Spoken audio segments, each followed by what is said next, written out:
আমাদের সাথে শেয়ার করি ইস্ট ছাড়া খুব সহজ পদ্ধতিতে বাড়িতে তোমরা পিৎজা বেস কীভাবে রেডি করবে।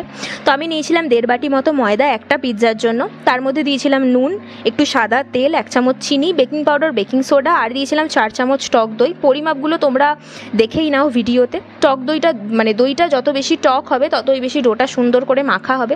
তারপর একটা নরম ডো তৈরি করে সেটাকে চাপা দিয়ে রেখে দিতে হবে। যত বেশিক্ষণ তোমরা রাখতে পারবে ততই মানে ময়দাটা বেশি ফুলবে। আমার হাতে টাইম ছিল না বলে আমি 20 মিনিট মতো রেখেছিলাম। তারপর 20 মিনিট পর ময়দাটাকে আরও 1-2 বার একটু মেখে নেবে যাতে আরেকটু স্মুথ হয়ে যায়। তারপর একটু ময়দাগুলো এভাবে ছড়িয়ে হাতের সাহায্যে এটাকে স্প্রেড করার চেষ্টা করবে। বেলবে না, এটা হাতের সাহায্যে স্প্রেড করলেই জিনিসটা ভালো হবে। তারপর ছুরি বা কাঁটা চামচ দিয়ে একটু কাট লাগিয়ে নেবে যাতে বেসটা রেডি করার সময় রুটির মতো ফুলে না যায়।